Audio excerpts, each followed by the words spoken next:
सोचिए, क्या हो अगर इंसान होने की परिभाषा ही सवालों के घेरे में आ जाए। एक ग्लोबल समिट के बाद दुनिया को ठीक इसी खतरनाक सवाल का सामना करना पड़ा, और दांव पर हमारा वजूद था।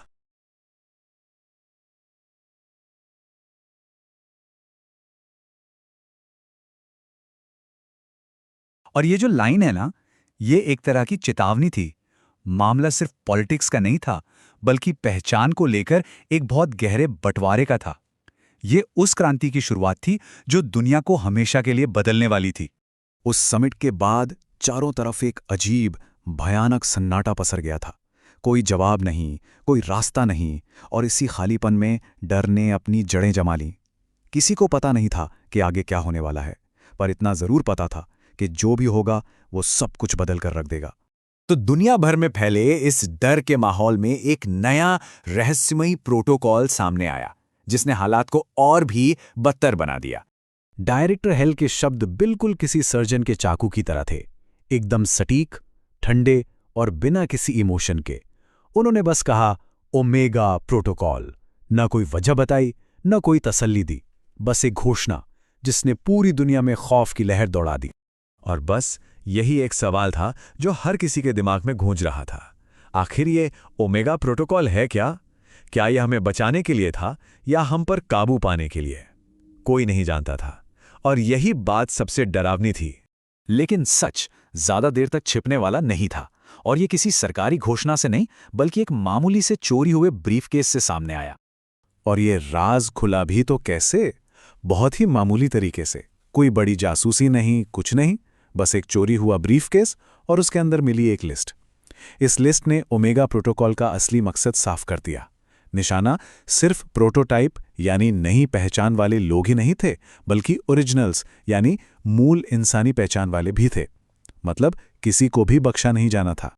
और यहां ओमेगा प्रोटोकॉल का असली भयानक चेहरा सामने आया, चयनात्मक विलोपन। ये सुनने में कितना क्लिनिकल लगता है ना? पर इसके पीछे एक भयानक सच छिपा था।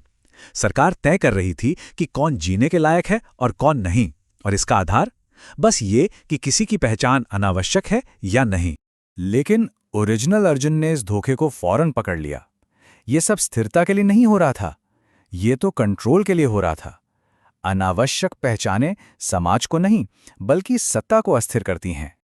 और फिर ये शुरू हो गया। बिना किसी चेतावनी के, बिना किसी शोर के लोग बस गायब होने लगे, जैसे वो कभी थे ही नहीं। आधी रात होते होते लिस्ट में से 6 नाम मिटा दिए गए थे। और ये तो बस एक शुरुआत थी।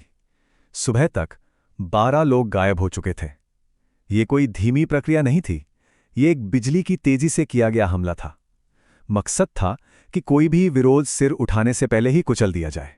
प्रोटोटाइप 3 ने इसे बिल्कुल सही शब्दों में कहा, ये रोकथाम नहीं है, ये तो छटाई है। मतलब सरकार लोगों को इंसान नहीं समझ रही थी, बल्कि किसी बगीचे की फालतू घास समझ रही थी, जिसे बेरहमी से उखाड़ फेंकना था। जैसे ही ओमेगा प्रोटोकॉल की सच्चाई सामने आई, दुनिया को एक पक्ष चुनना पड़ा।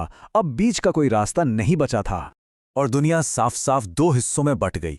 दिल्ली में प्रदर्शनकारी विविधता का जश्न मना रहे थे, कह रहे थे कि पहचान तो बदलती रहती है, लेकिन मैड्रिड में भीड़ एक रूपता की मांग कर रही थी।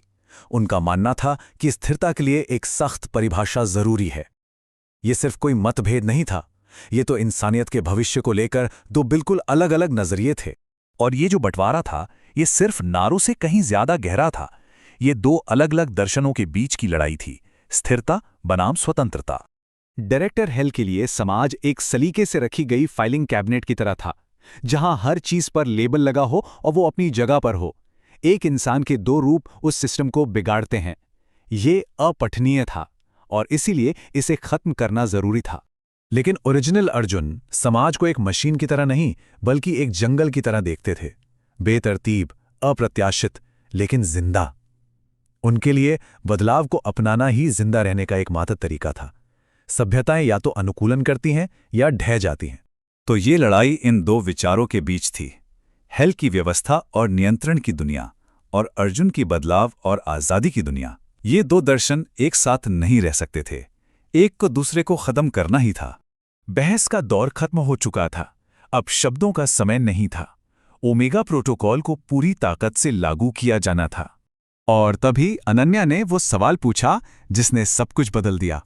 क्या यही विकास नहीं है? क्या हो अगर ये खतरा असल में इंसानियत का अगला कदम हो? क्या हो अगर वे एक बीमारी को नहीं बल्कि भविष्य को मिटा रहे हों? सिस्टम ने कोई जवाब नहीं दिया। उल्टा उसने अपनी पकड़ और भी मजबूत कर ली। देखते ही देखते आसमान ड्रोन से भर गया। हर कोने पर चेकपॉइंट्स खड़े हो गए। पूरी दुनिया जैसे एक पिंजरे में बदल गई थी। बहस का दौर खत्म हो चुका था। सिस्टम ने अपना फैसला सुना दिया था। और उसी पल ये एक राजनीतिक संकट से एक युद्ध में तब्दील हो गया। जैसा कि अर्जुन ने कहा, पहचान अब एक युद्ध बन गई थी। ये अब नीतियों की नहीं बल्कि अस्तित्व की लड़ाई थी। और आखिर में यह हमें एक बहुत परेशान करने वाले सवाल पर लाकर छोड़ देता है कि हम स्थिरता यानी स्टेबिलिटी के लिए क्या कीमत चुकाने को तैयार हैं? और जब हम अपने वो हिस्से काट कर फेंक देते हैं जो हमें असहज करते हैं, तो क्या हम अपनी इंसानियत का भी एक हिस्सा नहीं खो देते?